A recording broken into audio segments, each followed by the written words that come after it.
Hey everybody!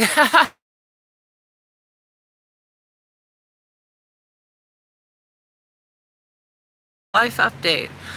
I am streaming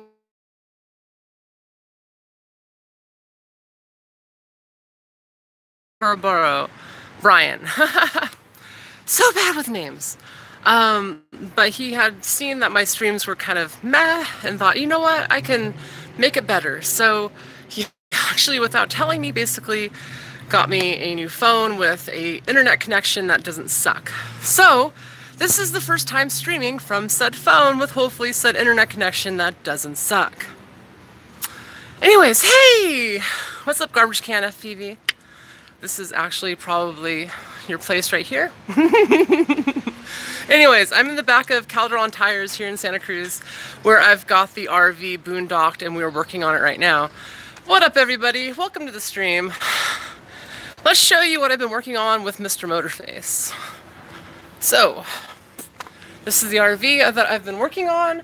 I replaced some of the equipment here so we could get external LP gas going to the RV. So I have the ability to stay warm at night, use the fridge off of 12 volt, and cook using the oven and stove. Much bueno. So I'm stoked that that's going properly now. Also, I have a new battery for the generator, so I'm going to hook that up tomorrow and hopefully get that going. I am so stoked for that. Hey Boots, hey Plummet, hey Chapel Hill, yay! Anyways, moving on. I'm so stoked with how it's all coming together. Yeah, it's working out slowly. I had a couple job interviews today too, so those didn't go as great, but they went okay. The workbench. So we have the workbench. It works out pretty good. Now we have internet to it. As I probably showed you in a past video, we have the streaming cameras all set up, ready to go, with a light. I need to get a couple more lights in here to make it look pretty legit, but it looks good enough right now.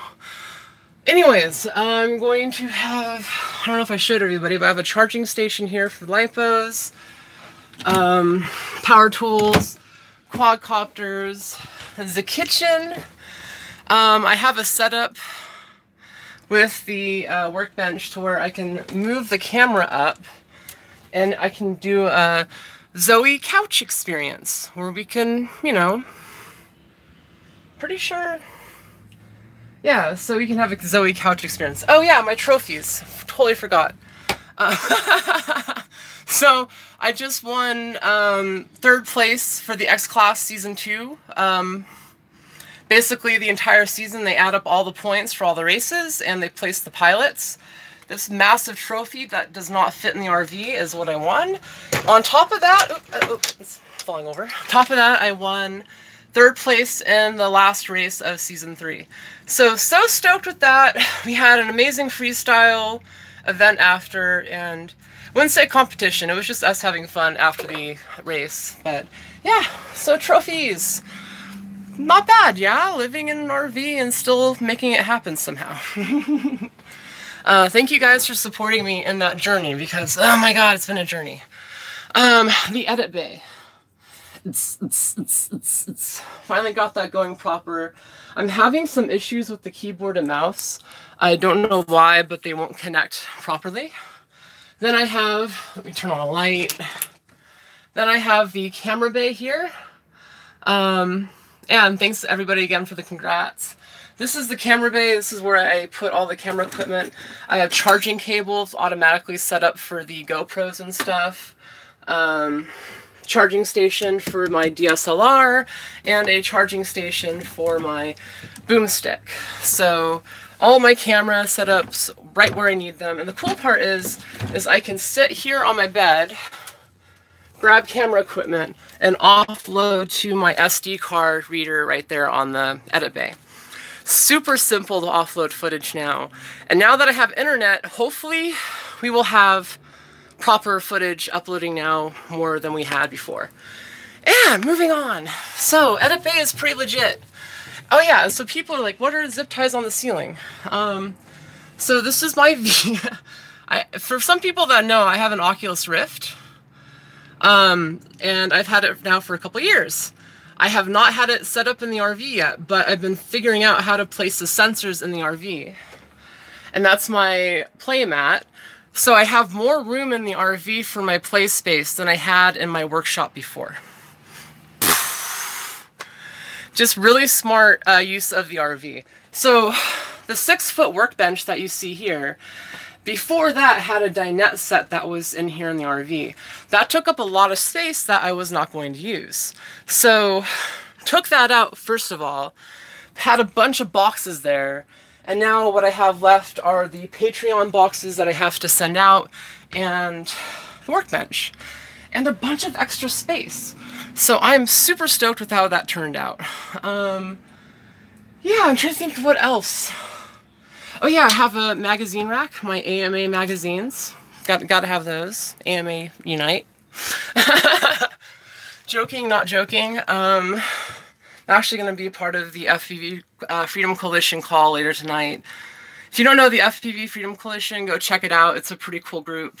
I'm stoked to be a part of it. And stoked to give my input to a group that's hopefully going to help us as FPV pilots going forward. But yeah, so the RV is coming along pretty good. I'm pretty stoked with how everything is turning out. The project's left to do, so there's still a lot of work to do. Gotta get the generator working. Have to replace the house batteries because, as some people may or may not know, RVs have what they're called house batteries, which are basically how the 12-volt systems are powered. Those systems are basically... Yeah, Steele's van would win in a race. But I could have more people in here and we could have a bigger party. Woot woot. Yeah, so the next project I'm going to be working on is the generator. I'm going to be working on that tomorrow, replacing the battery, seeing how it's going to work. I've been researching lithium batteries for the house batteries. The thing is, though, they're about 3 times as expensive than traditional gel AGM batteries, or whatever they're called. Basically, it's an expensive project if I go that route. And it's also potentially, if I hand build my own power wall, then I could potentially burn myself down, which I don't want to do.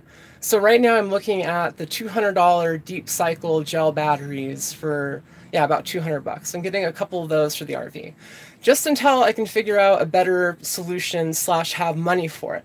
And the other thing people keep asking, Zoe, have you done solar? I want to do solar. But this is a 30-foot motorhome.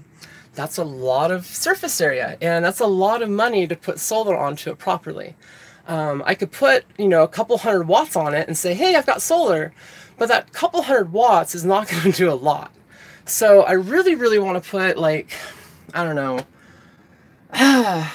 from the math I was doing, at least 1,600 watts of solar onto the ceiling. And 1,600 watts would be enough to run the entire motorhome basically self-sufficiently. And that's a lot of power, and it's about $2,000 to $3,000 to do it completely. And yes, you could live off of solar alone. If you have the 1,600 watts or so that I'm talking about, that'd be more than enough for an FPV pilot. That's a lot of power. That's basically saying you're going to use 1,000 watts during the day, and then at night, for a few hours, you'd have enough battery to last over until you go to bed, and then redo the cycle the next day. So... yeah, you need a lot of power, or a lot of solar to power an entire life off of that. Meanwhile, the generator in the RV that's underneath the couch can do 4,000 watts of power and consumes 1 gallon of gas a day. While that does add up over time, that is still a lot of power for very little gas. So that's probably going to be my primary form of power until I can get enough money together to go over to solar. And yes, I'm switching over to LED lights. For example, the new workbench light is LED. It only uses 50 watts. I'm looking at very efficient stuff that I can put in the RV that doesn't eat up a lot of power, because power is a premium now that the RV is a thing. Yeah, so that's a lot of stuff in the update. The next project, now that I have internet, is getting the battery, or not the battery, the generator going. Once the generator is going, essentially getting it smogged. Once the RV is smogged, it'll be